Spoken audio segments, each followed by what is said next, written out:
વિકસિત ગુજરાત.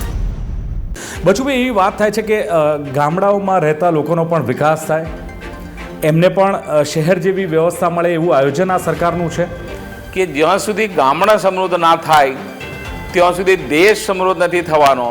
રોજગારી માટેના પંચાયત વિભાગના પ્રયાસો શું છે, કયા પ્રકારના પ્લાન છે? જે પોલિટિકલ હવે એના સગાવાલા કે એના સંબંધીઓને ગોઠવતા હતા. જો ઘરની નજીક નોકરી મળે છે સાહેબ, તો પછી એમાં એવું થાય છે કે એનો ઉત્સાહ વધે છે. પંચાયત વિભાગની જે લગભગ 13,000 ઉપરાંત અમે આંતર જિલ્લા ફેરબદલીઓ કર્યો છે. વિકસિત ભારત અગ્રેસર ગુજરાત અંતર્ગત નિહાળો મંત્રી બચુભાઈ ખાબડ સાથેની ખાસ મુલાકાત તારીખ 2 માર્ચ 2024ના રોજ સાંજે 7:30 કલાકે. પુનઃ પ્રસારણ 3 માર્ચ 2024ના રોજ બપોરે 12 કલાકે. 2 પ્લેટ સમોસા આપો ને. હા, અહીંના સમોસા એટલે મસ્ત, જ્યારે આવો ને ત્યારે ગરમ જ મળે. 1 મિનિટ ઊભા રહો, અમારે નથી જોઈતા. કેમ, શું થયું? આ તેલ જો કેટલું કાળું પડી ગયું છે. એટલે હું સમજી નહીં. એકવાર ગરમ કરેલું તેલ વારંવાર ઉપયોગ કરવાથી આપણા સ્વાસ્થ્ય માટે જોખમી સાબિત થાય છે. વધુ પડતા બળેલા તેલનો ઉપયોગ કરવાથી કેન્સરના રોગને નોતરનાર કાર્સિનોજેનિક એટલે કે કેન્સરકારક બને છે. હાઈ બ્લડ પ્રેશર, હૃદય રોગ, સ્થૂળતા, વજનનો વધારો, ડાયાબિટીસના જોખમમાં વધારો એટલે કે LDL, કોલેસ્ટ્રોલનું પ્રમાણ પણ વધારે છે. શરીરમાં એસિડિટી અને બળતરા પેદા કરનાર મુક્ત રેડિકલ વધે છે, જેનાથી રોગપ્રતિકારક શક્તિ ઘટે છે અને ચેપનું જોખમ બને છે. રસોઈમાં પણ કાળા અથવા વધુ પડતા બળેલા તેલનો ઉપયોગ બંધ કરો.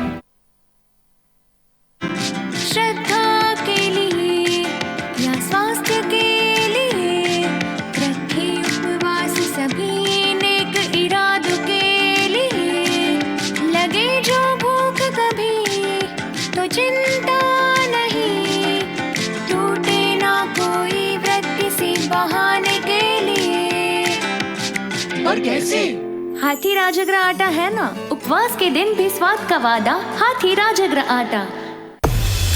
ઉત્તમ અભિગમ સાથે નાગરિકોને એક ઉન્નત જીવન તરફ દોરી જતું રાજ્ય એટલે આપણું ગુજરાત. આજે માનનીય વડાપ્રધાન શ્રી નરેન્દ્રભાઈ મોદી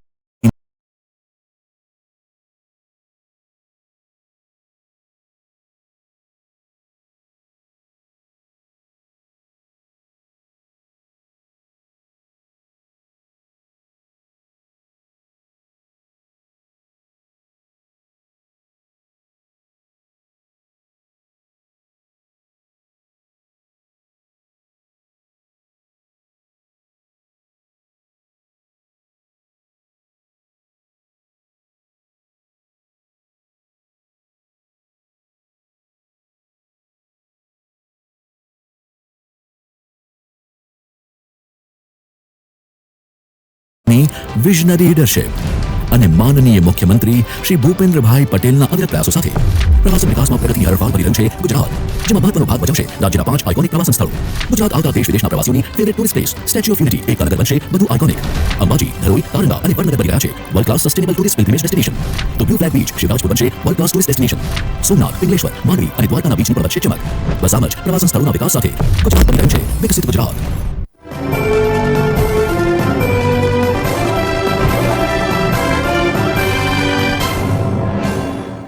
નમસ્કાર, સ્વાગત છે આપનું સ્પેશિયલ શો વિકસિત ભારત અગ્રેસર ગુજરાતમાં. જો ભારતનો વિકાસ થઈ રહ્યો છે તેમાં ગુજરાત અગ્રેસર છે. ગુજરાત ગ્રોથ એન્જિન છે. આવી વાત થાય છે, ગુજરાતની વાત થાય એટલે ગામડાની વાત થાય, ગામડાની વાત થાય એટલે પંચાયતની વાત થાય, કૃષિની વાત થાય, ખેડૂતની વાત થાય, ગ્રામીણ લોકોના વિકાસની વાત થાય. અને આ જો તમામ વાતો કરવી હોય તો ક્યાંક પંચાયત વિભાગ અને કૃષિ વિભાગ પાસે આ વાત જાણવી જોઈએ. અને એટલે જ આજના ખાસ શો એટલે કે વિકસિત ભારત અગ્રેસર ગુજરાતમાં પંચાયત અને કૃષિ મંત્રી બચુભાઈ ખાબડ આપણી સાથે ઉપસ્થિત છે. બચુભાઈ, સ્વાગત છે આપનું અમારા કાર્યક્રમમાં. Thank you. બચુભાઈ, એવી વાત થાય છે કે ગામડાઓમાં રહેતા લોકોનો પણ વિકાસ થાય, એમને પણ શહેર જેવી વ્યવસ્થા મળે એવું આયોજન આ સરકારનું છે. તમામ પ્રકારની માળખાકીય સુવિધાઓ હવે માની લો કે ગામડામાં પણ ઉપસ્થિત થઈ રહી છે. ને એવું કહેવાય છે કે હવે શહેર જેવા ગામડા બની રહ્યા છે અને ગામડાઓ જે તૂટી રહ્યા છે, લોકોનું શહેરો તરફ સ્થળાંતર છે એ ક્યાંક બંધ થયું છે. તો એવી કયા પ્રકારની માળખાકીય સુવિધાઓ ઊભી કરવામાં આવી છે કે જેને લઈને ગામડાઓને આપણે એમ કહી શકીએ કે ખરેખર અર્થમાં વિકાસ થયો છે? ગુજરાતી ન્યૂઝના માધ્યમથી રાજ્ય સરકારના પંચાયત વિભાગની જો વાત કરું, અને આ દેશને જ્યારે આઝાદી અપાવી ત્યારે મહાત્મા ગાંધીજીએ પણ એ વાત કરી હતી કે જ્યાં સુધી ગામડા સમૃદ્ધ ના થાય ત્યાં સુધી દેશ સમૃદ્ધ નથી થવાનો. અને હાલના દેશના વડાપ્રધાન નરેન્દ્રભાઈ મોદીએ જે વિકસિત ભારતની વાત કરી છે 2047 સુધીની, એમાં પણ આપણે ગામડા તરફ દ્રષ્ટિ કરીને ગામડાનો દરેક એક માનવી, ખેડૂત હોય, ગરીબ હોય, મહિલા હોય, યુવા હોય, તમામના હાથમાં કામ મળે, એને રોજગારીની તકો ઊભી થાય. અને રાજ્ય સરકારના વહીવટી તંત્રના માધ્યમથી પંચાયત એ મૂળ પાયાનો વિકાસનો, ગામડા સુધીનો પાયાનો તંત્ર આપનારી એ અમારી પંચાયત વિભાગ છે. પંચાયત વિભાગના માધ્યમથી પણ પંચાયતો ભૂતકાળની સરકારોમાં કેવી હતી એની હું વાત કરવા માંગતો નથી, પણ આજે જ્યારે 21મી સદી લોકોની માંગ અને વિકસિત ભારત સાથે દેશના વડાપ્રધાન જે રીતે દેશને વિકાસની નવી ઊંચાઈઓ પર લઈ જઈને દુનિયાના દેશના વિકાસને જોઈ રહી છે અને દેશ ગુજરાતના વિકાસને જોઈ રહી છે, તો ગુજરાતની 14,000 ઉપર ગ્રામ પંચાયતો કેવી હોઈ શકે? અને અમારી તાલુકા પંચાયતો પણ 248 જેટલી છે, એના માધ્યમ હોય, 33 જિલ્લા પંચાયતો હોય, એના માધ્યમથી પણ છેવાડાના માનવીને કેવી રીતે પાયાની વ્યવસ્થા મળે, એને રહેવા માટેનું પાકું ધાબાવાળું મકાન મળી જતું હોય, બહેનો માટે શૌચાલય હોય, એને 24 કલાક વીજળી મળતી હોય, આંગણવાડી હોય, બાલવાડી હોય, પ્રાથમિક શાળાથી માધ્યમિક શાળાથી મળીને આજે જિલ્લા કક્ષાએ અમે મેડિકલ કોલેજ સુધીની પણ વ્યવસ્થાઓ કરીશ. ખેડૂત માટે એને પાયાની સુવિધાઓ માટે ભારત દેશના વડાપ્રધાન શ્રીમાન નરેન્દ્રભાઈ મોદીના માધ્યમથી 6,000 રૂપિયાના બિયારણ ખાતર લાવવા માટે આપતા હોય છે અને એને 3 લાખ સુધીની વગર વ્યાજની લોન પણ માન્ય એને અમે આપતા હોઈએ છીએ. એટલે ખેડૂતને કેવી રીતે આત્મનિર્ભર કરવો અને 2 પાક લેતો કેવી રીતે થાય? તેની પાસે જમીન છે, મજૂરી વર્ગ છે, પણ એના ખેતરમાં પાણી નથી. એને અમે નજીકના સ્ત્રોત, નર્મદાનું પાણી હોય, કડાણાનું પાણી હોય, અનેક મોટી નદીઓ પર ડેમ બનાવીને એ પાણીને અમે ઉદ્વહન સિંચાઈ યોજનાઓ કે નહેરોના માધ્યમથી કે પાઇપલાઇનના માધ્યમથી આજે પાણી આપતા થયા છે. એને ખેડૂત 3 પાક લેતો થયો છે અને શાકભાજીની ખેતી પણ કરતો થયો છે. એને લીધે આજનો યુવા નવી ટેકનોલોજી સાથે ખેતી કરીને એની આવક પણ બમણી કરતો થયો છે. એ રીતે પણ આગળ વધી રહ્યો છે. અને જે રીતે ખેત પાકની અંદર ઉત્પાદન થયું છે, એમાં ફળ ની પણ ખેતી કરતા, બાગાયતી ખેતી કરતાથી આજના યુવાનો નોકરી કરતા પણ આમાં સારી મોટી આવક છે. પશુપાલનનો પણ ધંધો કરતા છે, દૂધનો ધંધો પણ મારી બહેનો ગાય ભેંસનો ધંધો કરીને પોતે આત્મનિર્ભર થાય કેવી રીતે કરી શકે? સાહેબ, માનો છો કે યુવાનો જે અત્યારે કદાચ એક સમય એવો કહેવાતો હતો કે હવે યુવાનો ખેતી નહીં કરે, એ યુવાનો હવે ખેતી તરફ વળ્યા છે ને એને લઈને પણ ગામડાનો વિકાસ થઈ રહ્યો છે? ચોક્કસ. ખેડૂત આજે નવી ટેકનોલોજી સાથે શિક્ષિત થઈ અને પણ એના બાપની જે જમીન છે એ જમીનની અંદર તમામ પ્રકારની ખેતી આજે કરતો થયો છે અને શાકભાજી પણ કરતો થયો છે, મિલેટની ખેતી પણ કરતો થયો છે અને એની સાથે બીજા કઠોળના પણ પાક કરતો થયો છે. અને ખાસ ચારો લીલો હોવાને કારણે એના પરિવારની બહેનો પણ દૂધ ડેરીનો પણ ધંધો કરતો થયો છે. કેટલાક કારીગર થયા છે. એક મજૂર હતો, એ મજૂરમાંથી કડીઓ થયો, કડિયામાંથી કારીગર થયો, કારીગરથી કોન્ટ્રાક્ટરથી આજે બિલ્ડર સુધી પહોંચ્યો છે. સાહેબ, એને નોકરી કરવાની જરૂર નથી, એ જોડું 2 મજૂરી કરવા જાય તો રોજના 2,000 રૂપિયા કમાય છે. એ રીતે ગામડા પણ આત્મનિર્ભર થયા છે અને ગામડાની અંદર જે વિકાસ થયો છે એને લીધે આજે પાકા મકાનો થયા છે, એને લીધે રોજગારી પણ મળી છે, ધંધા પણ થયા છે. કેટલાક શિક્ષિત લોકો મૂડીવાદી છે, નાના મોટા બજારના ધંધા કરતા થયા, જીવન જરૂરિયાતની ચીજવસ્તુઓ છે, કાપડનો, સોના, ચાંદી, લોખંડ, સિમેન્ટ, તમામ જાતના વેપાર ધંધા કરીને પણ અમારા યુવાનો એની સાથે જોડાયા. યુવાનોની વાત આવે ને એટલે એક રોજગારીનો પ્રશ્ન બહુ જ મોટો છે. રોજગારી માટેના પંચાયત વિભાગના પ્રયાસો શું છે? કયા પ્રકારના પ્લાન છે? કારણ કે એક તરફ એવું કહેવાતું હોય છે કે યુવાઓને રોજગારી મળવી જોઈએ, કહીએ ને આપણે પૂરતો મેન પાવર માટેના જે પ્રયાસો પંચાયત વિભાગના શું છે? અને આપણે પહેલાંની વાત કરી તો તમે કહી શકો છો કે પહેલાં કયા પ્રકારે ભરતી પ્રક્રિયા થતી હતી, હાલમાં શું છે? હવે પહેલાની સરકારોમાં કેવી ભરતી થતી હતી, એ મામા ફોયાના જે હોય, જે પોલિટિકલ હોય, એના સગાવાલા કે એના સંબંધીઓને ગોઠવતા હતા. એમાં કંઈ મેરિટ જેવું કંઈ હતું જ નહીં અને એવી પરીક્ષાઓ પણ ઓનલાઈન નથી. પણ આજે મારા દેશના વડાપ્રધાન નરેન્દ્રભાઈ મોદીનું નેતૃત્વ અને રાજ્યના મુખ્યમંત્રી ભૂપેન્દ્રભાઈ પટેલ સાહેબના નેતૃત્વ મારા પંચાયત વિભાગની આંતર જિલ્લા ફેરબદલીઓ કર્યો છે. પણ કેવી રીતે સાહેબ? કોઈ કાગળની અરજીની ઓનલાઈન પોર્ટલના માધ્યમથી એના મોબાઈલ ઉપર તમામ વસ્તુઓ આવે, એને કયા જિલ્લામાં કઈ જગ્યાએ છે, ક્યારે જવાનું છે, એ પોતે નક્કી કરી લે. એ જગ્યાએ અમને વહીવટી તંત્રને પણ ખબર ના આવે, એ રીતે એને સીધો અમે ઓર્ડર પણ આપતા હોઈએ છીએ અને એમાં અમારા ટીડીઓની પણ લગભગ અમે 95% જગ્યાઓ સાહેબ ભરી છે અને ડેપ્યુટી ટીડીઓની પણ 95% જગ્યાઓ અમે ભરી છે અને ટીડીઓની જગ્યાઓ પણ મોટા ભાગની 90-95% અમે ભરી છે અને શિક્ષિત બેરોજગાર જે છોકરાઓ છે એના માટે જે ડિગ્રી વાળા છે સાહેબ મલ્ટીપર્પઝ હેલ્થ વર્કરની લગભગ 1866 મેં ભરતી કરી છે, ગ્રામ સેવકની 81 જેટલી કરી છે, તલાટીકર મંત્રીઓને 3437 કરી છે, જુનિયર ક્લાર્કની પણ અમે 1181 જેટલી ભરતીઓ કરીને આ વર્ષે એક વર્ષમાં સાહેબ 6565 ભરતીઓ કરીને યુવાનોના હાથમાં અમે રોજગારીની તકો આપી છે અને એને ઈચ્છિત જગ્યાએ કામ કરતો થાય એના માટે પણ કામ કરીને છેલ્લા 2 વર્ષની અંદર પણ તમારી ગુજરાત ન્યૂઝના માધ્યમથી 11,000 જેટલી ભરતીઓ માત્ર મારા પંચાયત વિભાગે કરી છે. એટલે જે ડિગ્રીવાળા અમારા યુવાનો છે એને તકો ગુજરાતની અંદર છે. એની સિવાય પણ અમારા ઔદ્યોગિક એકમો આવે છે. અત્યારે અમે વાઇબ્રન્ટ સમિટ કર્યું, વિશ્વના અનેક ઉદ્યોગકારો અહીં આવ્યા સાહેબ કે ગુજરાતની અંદર સુખ શાંતિ સમૃદ્ધિ છે, ઉદ્યોગો સ્થપાય છે અને આ ઉદ્યોગ આવવાથી અને આજે પણ ચાલી રહ્યા છે એમાં પણ ડિગ્રીધારી યુવાનોને આજે નોકરી એટલે વાઇબ્રન્ટ ગુજરાતથી ચોક્કસ ગામડાને નોકરીની તકો મળવાની છે. એ આવતીકાલે માત્ર એ નોકરી એટલો નહીં કરે, ઉદ્યોગકાર પણ બનવાનો છે. એ રીતે ગુજરાત આજે વિકસિત થઈ રહ્યું છે.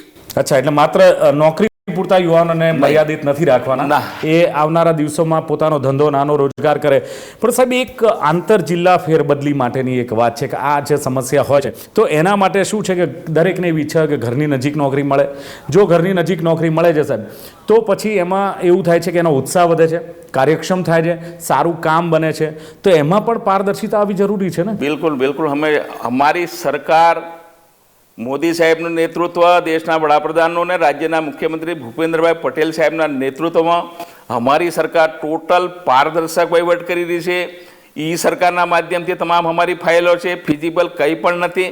અને આવા વર્ષોથી એમના જિલ્લાથી દૂરના ક્ષેત્રની અંદર તલાટી છે, ગ્રામસેવક છે, વર્ગ 3-4ના જે કર્મચારીઓ છે એ લોકો 10-10, 15-15 વર્ષથી એના પરિવારથી કે એના ગામથી દૂર હતા. એવા માટે સાહેબ અમે પહેલી વાર ગુજરાતની અંદર મારા પંચાયત ડિપાર્ટમેન્ટ એક પોર્ટલ અમે ડેવલપ કરી છે. એના પોર્ટલની અંદર એ નોકરી કરતા અમારા કર્મચારી તમામ ડેટા એની અંદર આવી જાય છે અને એ અત્યારે કઈ છે અને કઈ જવા માંગે છે. ધારો કે કોઈ કચ્છથી એને દાહોદ જવું છે તો દાહોદની અંદર મારા ડીડીઓની સંમતિમાં લેવામાં આવે છે અને ત્યાં જગ્યાઓ કેટલી છે, જગ્યાના ધોરણે એને જિલ્લા પંચાયતમાં એની અંદર કે બીજા અન્ય વિભાગમાં છે ત્યાં પણ એની બદલી થતી હોય છે. અને એનાથી નજીક બીજો પંચમહાલ છે દાખલા તરીકે કે મહીસાગર, ત્યાં પણ કરીને આવી આ વર્ષે લગભગ અમે ખૂબ મોટી સંખ્યાની અંદર આ ડિપાર્ટમેન્ટની અંદર અમે પારદર્શકતાપૂર્વક જેના નજીકની અંદર એને બદલીઓ કરી છે. પહેલી વાર અમે ખતરો કર્યો છે, અમે સફળ એની અંદર થયા છે. આગામી અમને જોઈને બીજા ડિપાર્ટમેન્ટ પણ એ દિશાની અંદર કરી રહ્યા છે. એ કર્મચારીને એના પરિવાર સાથે વતનની નજીક દિલથી નોકરી કરતો રહે છે, સ્થાનિક નિયમિત આવતો હોય છે અને એના પરિવારની પણ ચિંતા કરતો હોય છે, બાળકોની પણ ચિંતા કરતી એક માનવતાના ધોરણ પર મારો પંચાયત વિભાગ આ રીતે આજે પારદર્શક કામ કરે. બચુભાઈ, ચલો માન્યું કે આ બધું જ પંચાયત વિભાગ દ્વારા થાય છે, પણ જે પંચાયત વિભાગનું મકાન કે જ્યાં લોકો રજૂઆત કરવા આવતા હોય એ મકાનો ક્યાંક જર્જરિત હોય છે અને એ મકાન સુંદર, સ્વચ્છ, બધી જ સુવિધાયુક્ત બને એવા પ્રયાસો આ સરકાર દ્વારા ખરા પંચાયત વિભાગના મકાનના વિકાસને લઈને? ચોક્કસ સાહેબ, અમારી સરકાર તમામ વ્યવસ્થાઓ એની ગ્રામ પંચાયત લેવલે ગ્રામ પંચાયતનું મકાન હોવું જોઈએ, તાલુકા પંચાયતની કચેરી પણ અદ્યતન ટેકનોલોજી સાથે ફાઇબર કનેક્શન સાથે હોવી જોઈએ, જિલ્લા પંચાયત પણ એ રીતના અદ્યતન ભવન એનું પણ હોવું જોઈએ. એના માટેનો અમે 33 જિલ્લા પંચાયતોની અત્યાર સુધી અમે 15 જેટલા ભવનો એનું નિર્માણ કર્યું છે. એમાં 38 કરોડ રૂપિયા અમે એ જિલ્લા પંચાયત ભવન માટે આપીએ છીએ અને તાલુકા પંચાયતના ભવન માટે પણ અમે 3 કરોડ ને 10 લાખ રૂપિયા આપીએ છીએ. એ પણ મોટા પાયે કામ કર્યા છે. અને જ્યારે ગ્રામ પંચાયત સ્ટેટ વખતના મકાનો, કોઈ ભાડાના મકાનમાં, કોઈ પટેલના મકાનમાં, કોઈ પુજારાના મકાનમાં ચાલતું હતું, એને સાહેબ અમે અદ્યતન વ્યવસ્થા કરીને નવું ભવન બનાવવા માટે એ 22 થી 27 લાખ રૂપિયા સુધી આપીએ છીએ. અને એની પહેલી મંજૂરી સાહેબ અમારે સરકાર લેવલે આવવું પડતું. અમે એનો નિર્ણય કરીને એ ગ્રામ પંચાયત ઠરાવ કરીને એની દરખાસ્ત કરીને તાલુકા પંચાયતમાં મોકલે, તાલુકા પંચાયતના તાલુકા વિકાસ અધિકારી ભલામણ કરીને જિલ્લા વિકાસ અધિકારીને મોકલતા હોય છે. જિલ્લા પંચાયત લેવલે જ એની મંજૂરી મળી જાય, એ મંજૂરી મળ્યા પછી તાત્કાલિક એ સમય મર્યાદાની અંદર કામ પૂરું કરે અને એ અદ્યતન ભવન બને, એ ગામનું સચિવાલય છે. બચુભાઈ, અદ્યતન ત્યારે કહેવાય કારણ કે તમે જુઓ ડિજિટલ યુગ છે, વિજ્ઞાનનો યુગ છે, તો જ્યાં સુધી ગ્રામ પંચાયતો ડિજિટલ નહીં બને ત્યાં સુધી પછી આ જે છે એ કદાચ અધૂરું લાગશે. ચોક્કસ તમારી વાત, પણ આજે મોટા ભાગની ગ્રામ પંચાયતો અમે આજે ડિજિટલ કરી દીધી છે. એની અંદર તમામ વ્યવસ્થાઓ કરી છે અને એની અંદર અમારો તલાટી છે કે અમારો ગ્રામ સેવક છે કે મહેસૂલના તમામ પ્રશ્નો અમારો જે એનો ઓપરેટર રાખ્યો છે ગ્રામ પંચાયતના માધ્યમથી, એ પોર્ટલના માધ્યમથી નકલ કાઢવાની છે, વારસાઈ કરવાની છે, દાખલો છે, સર્ટિફિકેટ છે, એનો વેરો ભરવાનો છે, એને ડિજિટલના માધ્યમથી એને રેલવેની ટિકિટ કે પ્લેનની ટિકિટ લેવાની હોય તો પણ ત્યાં મળી જાય છે. બેન્કિંગ એકાઉન્ટનું કામ પણ એ કરી શકે છે. ગ્રામ પંચાયત લેવલે અમારા નરેગા યોજનાના મજૂરો છે એનું પણ ઓનલાઈન ત્યાંથી થઈ જાય. આ બધી જ વ્યવસ્થા ગ્રામ પંચાયત લેવલે ઈ સરકારના માધ્યમથી સમગ્ર ગુજરાતની અમારી જે ગ્રામ પંચાયતો 14,000 ઉપર છે એમાં અમુક બાકી છે વિસ્તારની અંદર, એને પણ અમે આગામી દિવસોની અંદર કરીને સમગ્ર ગુજરાત ડિજિટલ થાય એના માટે મારો પંચાયત, ગ્રામ પંચાયત હોય, જિલ્લા પંચાયત હોય કે તાલુકા પંચાયત, તમામ ક્ષેત્રે અમે આજે પારદર્શક વહીવટના માધ્યમથી અમે આજે કામ કરી રહ્યા છીએ. ચલો બચુભાઈ, પંચાયત ડિપાર્ટમેન્ટની વાત થઈ, ક્યાં કૃષિ ડિપાર્ટમેન્ટની વાત કરીએ છીએ. દાવા થઈ રહ્યા છે કે ભાઈ ઉત્પાદન વધ્યું છે, ખેડૂતો સમૃદ્ધ બન્યા છે. અમે એમ કહીએ છીએ કે ઉત્પાદન વધ્યું ને તો રાસાયણિક ખાતરનો વપરાશ પણ વધ્યો છે, પણ બીજી તરફ તમે જુઓ કે ક્યાંક પ્રાકૃતિક ખેતીની ઝુંબેશની વાત ચાલે છે કે પ્રાકૃતિક ખેતી કરો તમે અને પ્રાકૃતિક ખેતીના ફાયદા છે આ સમજાવવાનો પ્રયાસ છે. કેટલે અંશે સફળ છો જો સાચું પૂછીએ તો? શું લાગે છે કેટલા લોકો પ્રાકૃતિક ખેતીને અપનાવતા થયા છે? અને બીજું શું અભિગમ છે, શું તમારો સપોર્ટ છે? આજે ગુજરાત ન્યૂઝના માધ્યમથી હું કહેવા માંગુ છું કે આજે ખેડૂત વર્ષોથી ખેતી કરતો આવ્યો છે અને આજથી 30-40 વર્ષ પહેલાં ખેડૂત ક્યારેય પણ રાસાયણિક ખાતરનો ઉપયોગ કરતો નહોતો. એ અમારું ખેડૂતોનું મળ મૂત્ર, પશુ પક્ષીઓનું છાણ એ નાખીને એ જે ખેતી કરતો હતો. બરાબર છે. અને એમાં જમીન બિલકુલ પોચી રહેતી હતી. અને બીજું કે આ મળમૂત્રના છાણને લીધે એની જમીનના પેટાળની અંદર જે અળસિયા છે એ અળસિયા એની અંદર પેદા થાય છે અને એ 24 કલાક જમીનને ઉપર નીચે કરવાનું કામ કરે છે. એટલે જમીન ફળદ્રુપ રહેતી હતી અને એને લીધે પાકનું ઉત્પાદન પણ ખૂબ સારું થતું હતું. અને એ વડવાઓ 100 વર્ષનું આયુષ્ય જીવી ગયા છે સાહેબ. એને એની જિંદગીમાં 100 વર્ષનું એક ઇન્જેક્શન નથી મુકાવ્યો, એક ગોળી નથી ખાધી, નથી બોટલ ચડાવી, કારણ કે આ રાસાયણિક ખાતર કે દવાનો છંટકાવ એમાં થયો નહોતો. અને એ ખેતી જે અમારા પૂર્વજો કરતા હતા, પણ જે રીતે જમાનો બદલાયો એમ થોડીક લોકોને લાલચ પણ ખેડૂતોને લાગી એટલે લોકો તો રાસાયણિક ખાતર તરફ વળ્યા. પણ એને લીધે વાપર્યા પછી આજે 20 વર્ષ પછી આજે જે જમીનો એમની બંજર થઈ, ઉત્પાદન કરવામાં પણ ખર્ચો વધ્યો અને એની સાથે આવક પણ ઓછી થઈ. આ બધું વિચાર કરતા આ અમારા કૃષિ વિભાગના તજજ્ઞો છે અને દેશના વડાપ્રધાન નરેન્દ્રભાઈ મોદીનું વિઝન છે. અમારા રાજ્યના મહામંત્રી રાજ્યપાલ છે એને રાજ્યના મુખ્યમંત્રી ભૂપેન્દ્રભાઈ પટેલ સાહેબે જે રીતે એક અભિયાનના માધ્યમથી ખેડૂતોને આપણે આમાં ખાતરમાંથી કેવી રીતે પાછા વાળવા અને પ્રાકૃતિક ખેતી આપણે કેવી રીતે કરીએ અને જેની અંદર એ ઉત્પાદન થયેલો માલ આ જે બાળક જન્મે તે દિવસે એને ચેક કરાવો તો ડાયાબિટીસ એનો હોય છે. એનું કારણ કે ખાતર અને દવાનો છંટકાવ કરીને જે ઉત્પાદન કરીએ. પણ બચુભાઈ આ વાત તમારે સમજાવવી પડશે લોકોને, ખેડૂતોને સમજાવવી પડશે, જે ખેતી સાથે સંકળાયેલા છે એમને સમજાવવી પડશે. માની લો આપે કહ્યું તેમ રાજ્યપાલ શ્રી છે કે મુખ્યમંત્રી છે કે પ્રધાનમંત્રી છે કે તમે છો, તમે ચોક્કસ ઝુંબેશ ચલાવો છો, પણ જ્યાં સુધી એના ફાયદા લોકો સુધી નહીં ઉતરે, પહોંચે, લોકોના ખેડૂતોના મગજમાં નહીં ઉતરે, તો એના માટે પણ તમારે પ્રયાસ કરવા પડશે. એના માટે તમારી વાત સાથે હું સંમત જ છું. આજે ખેડૂત પણ એટલો જાગૃત થયો છે. આજે ડિજિટલ ઇન્ડિયાના માધ્યમથી, મોબાઈલના માધ્યમથી, ટીવીના માધ્યમથી, પ્રસારણના માધ્યમથી, આ બધા જ માધ્યમોથી, પેપર ન્યૂઝના માધ્યમથી પણ અમે આ બધું જ એના માટે પ્રકૃતિ ખેતીની વાત કરીએ છીએ. અને એના માટે દરેક પંચાયતની અંદર અમે 25 જણના ખેડૂતોને તૈયાર કર્યા છે અને આત્મા પ્રોજેક્ટ અમારા જિલ્લાની અંદર ચાલે છે. એનામાંથી પણ એટલા ટ્રેનરો અમે તૈયાર કર્યા છે. એ 10 ગામમાં જઈને ખેડૂતોને એને માર્ગદર્શન આપે છે, પ્રેક્ટિકલ પણ બતાડે છે. અને એ ખેડૂતોની અમારી કૃષિ મેળા હોય કે ખેડૂત મેળા હોય કે આત્મનિર્ભરની બાબત હોય કે મોદી સાહેબની ગેરંટીનો રથ ફર્યો હોય, ત્યાં પણ અમે આ પ્રાકૃતિક ખેતીની વાત કરીને કેવી રીતે જાગૃત થયા. આજે લગભગ 75 લાખ જેટલા ખેડૂતો સાહેબ આની હાથે અમારા જોડાયા છે અને એનું ઉત્પાદન પણ લેતા થયા છે. અને આગામી દિવસોની અંદર આને કેવી રીતે આગળ વધારવું, દરેક જગ્યાએ બીજા પણ સામૂહિક અમારા પ્રસંગો છે, સમાજના છે કે સરકારની યોજનાની વાત છે, એની અંદર પણ અમે આ વાત પ્રાકૃતિક ખેતીની વાત કરીએ છીએ. અને જેટલા લોકોએ અનુભવ કર્યો છે, ધારો કે એક ગામ છે, મારું ગામ 500ની વસ્તીવાળું છે, પણ એમાંથી 5 ખેડૂતે કર્યું છે, એનો લાભ જોયો છે અને એને ઘેરથી બીમારી માંથી એ બાદ નીકળી ગયો છે અને એનો તંદુરસ્ત સમાજનું આપણે નિર્માણ કરવાની વાત કરીએ તો આપણે આમાંથી બહાર નીકળે, પ્રાકૃતિક ઉત્પાદન કરેલો ખોરાક ખાજો તો આવનારી ઉત્પાદન થઈ ગયું, માની લો ઉત્પાદન થઈ ગયું, લોકો સુધી નહીં પહોંચે અથવા ખેડૂતોને એના ભાવ નહીં મળે તો પણ કદાચ આ ચેન તૂટી જાય છે. એના માટેનો અભિગમ હોવો જોઈએ. એના માટે અમે અમુક વિસ્તારોની અંદર એના માટેના ખરીદ કેન્દ્રો પણ અમે ઊભા કર્યા છે કે એને અદ્યતન ભાવ મળી જાય અને એને માર્કેટ પણ મળી જાય. અને વધારે ઉત્પન્ન થયેલું હોય તો એ વેપારી કે એ એજન્સી એના ગામમાં જઈને તોલ કરીને નિયત કરેલા ભાવે પૈસા પણ સ્થળ પર ગામ પર એને હાલીને જાય, મારો ખેડૂત પણ ન છેતરાય, એના માટેની પણ વ્યવસ્થાઓ અમે કરી છે. અને આગામી દિવસોની અંદર પણ અમે કેવી રીતે આગળ અદ્યતન ટેકનોલોજીનો ઉપયોગ કરીને ખેડૂતને ફાયદો થાય એની અંદર અમે પ્રયત્નશીલ છીએ. બચુભાઈ, બધી વાત સાચી કે ચલો પ્રયત્ન કરો છો, સેમિનાર કરો છો, ખેડૂતોને સમજાવો છો, આ બધી જ વાત સાચી, પણ જ્યાં સુધી ખેડૂત છે ને એ કાં તો મધ્યમ વર્ગનો છે, કાં તો ગરીબ છે અથવા ઓછું, એને જ્યાં સુધી સહાય ન મળે, તમારી વિવિધ યોજનાઓનો એને લાભ ન મળે, ત્યાં સુધી એ તૈયાર નહીં થાય. પ્રાકૃતિક ખેતીને લઈને કયા પ્રકારની યોજનાઓ છે, કેવી રીતે ખેડૂતને લાભ મળે.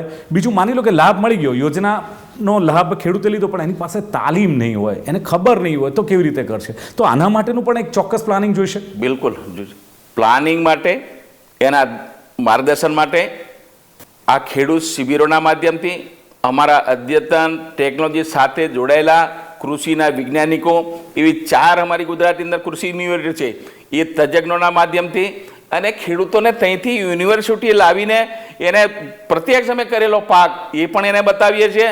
અને આજે દાહોદ કે મારા દાહોદ છે તો એનું અમે એક્સેલન્સ સેન્ટર પણ બનાવી રહ્યા છે કે ત્યાં એના રોપા ઉછીરીને ખેડૂતને બતાવીએ કે આનો પાક કેવી રીતે થાય, એ પણ અમે માર્ગદર્શન આપીએ છીએ. અને બીજું કે આના માટે મારા રાજ્યના મહામહિમ રાજ્યપાલ શ્રી લગભગ 3 લાખ જેવી પુસ્તિકાઓ અમે છપાવી છે અને અમારા વિભાગે પણ છપાવી છે. એ એના ઘર સુધી પહોંચે, એના આજે દરેક યુવાન ભણેલો છે એને પણ થોડું માર્ગદર્શન મેળવે, એમ કરીને પણ કેવી રીતે એ ખેતી કરતો થાય, એના માટેના પણ અમારા આજે પ્રયત્નો છે. અને અમે એ રીતે આગળ દિશા વધારી રહ્યા છીએ. આવનારા 2 વર્ષ સુધી લગભગ મોટા ભાગના ખેડૂતો આમાં ખેતી કરતા થાય એના માટે અમે પ્રયત્ન કર્યા. સરકારની અનેકવિધ યોજના, એને ઓજારો લેવાના છે તો પણ અમે એને મદદ કરીએ છીએ, એના બિયારણ લેવાના છે તો એ મદદ કરીએ છીએ, અને એને ટ્રેક્ટર લેવાનું છે, રોટાવેટર લેવાનું છે, એને ટ્રોલી લેવાની છે, એને સિંચાઈ માટેનો કૂવો કરવાનો છે તો મદદ કરીએ છીએ, અને બોર કરવાનો છે તોય પણ સરકારની યોજનામાંથી કરીએ છીએ, સિંચાઈના પાણી માટેની વ્યવસ્થા કરીએ છીએ. અને પીવાનું પાણી સાહેબ નળ સે જળ આખા ગુજરાતની અંદર અમે તમામ સોર્સ આધારિત અમે નર્મદાનું છે કે અન્ય યોજનાના માધ્યમથી પણ મારી બહેનોને એ પણ અમે વ્યવસ્થા કરીશ. અને બહેનોને ગેસનો બાટલો આપવાનો હોય, મફત અનાજ આલવાનું હોય, એ પણ સાહેબ છેલ્લા લાંબા સમયથી આલી રહ્યા, આવનારા 5 વર્ષ સુધી અમે આપવાના છે. એ પણ એક ખેડૂતને બચત માટેનો આ એક સોર્સ ઊભો કર્યો છે આપણે. અને એટલો એનો ઉત્પાદન કરેલો માલ બચશે એ પણ ઓપન માર્કેટમાં વેચશે, એક આવકનો એને સ્ત્રોત પણ થવાનો છે. એને બકરાનો ધંધો કરતો છે એ પણ કરી શકે, ઘેટાનો પણ ધંધો કરી શકે, અનેકવિધ ધંધા કરી શકે. મારી બહેનો પણ એક જૂથ બનાવીને પણ એક દીદી તરીકે અમે ડ્રોનના માધ્યમથી હવે પણ આ નેનો યુરિયાના માધ્યમથી મહિલાઓને પણ તમે આમાં સામેલ કરી છે કે મહિલાઓ પણ સામેલ થાય ને એ પણ આત્મનિર્ભર બને, પગ ઉપર પોતાના ઉભા રહે, એ પ્રકારના પણ પ્રયત્નો છે. પણ બચુભાઈ, એક સવાલ એ છે કે તમે મંદિર બનાવો પણ માની લો ભક્તો જ ના આવે તો શું? તમે શાળા બનાવી, વિદ્યાર્થીઓ જ ના આવે તો શું? તમે કોઈ પ્રસંગ લઈને બેઠા, મહેમાન ના આવે તો શું? આ બધું જ તમે કર્યું છે, પણ મારે એ જાણવું છે ખેડૂતોને આમાં કેટલો ઇન્ટરેસ્ટ છે અને ખેડૂતોનો રિસ્પોન્સ આપણે કહીએ કે એમનું જે રિએક્શન છે કયા પ્રકારનું જુઓ છો?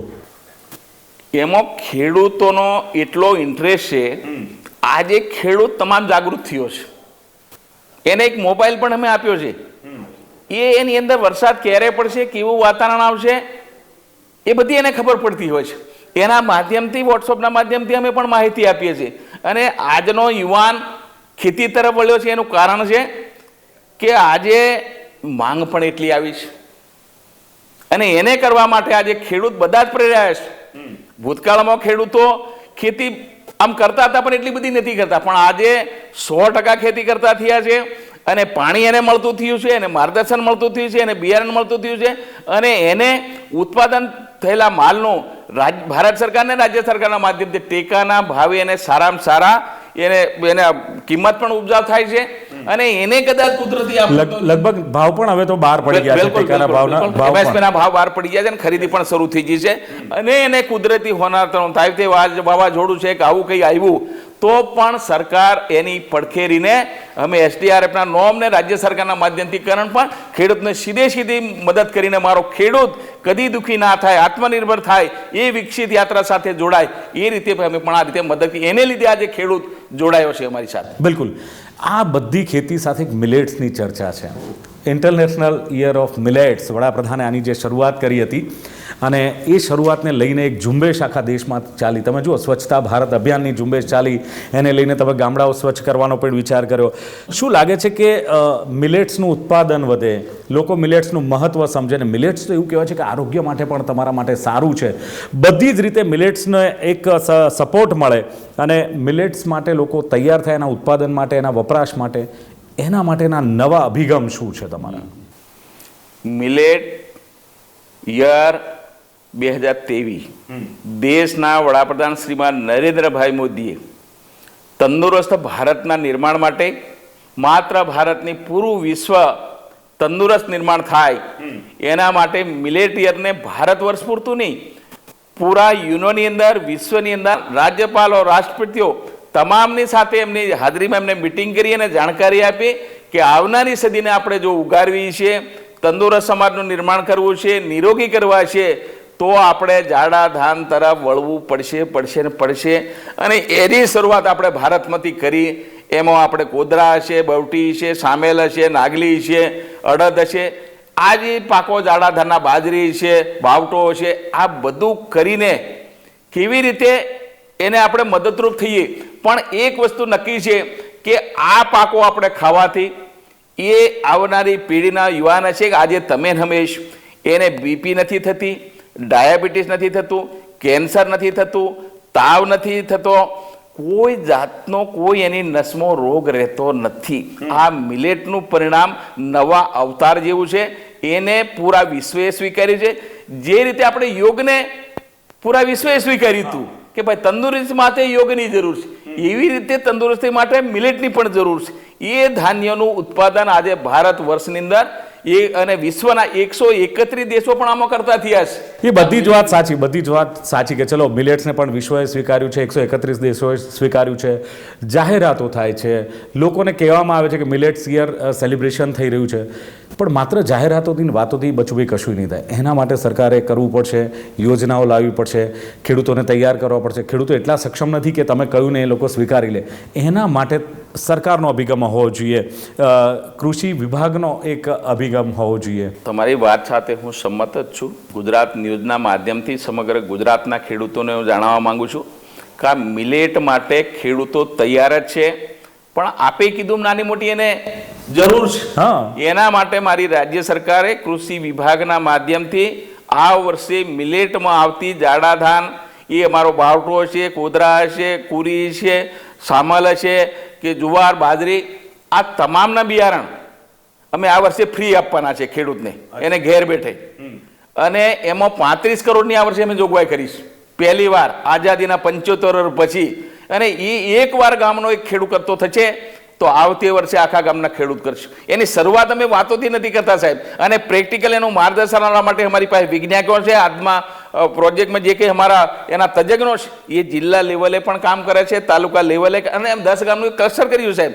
ત્યાં પણ એને માર્ગદર્શન પૂરેપૂરું મળે ને એના ઘર સુધી આ બિયારણ અમે પહોંચાડવાના છે.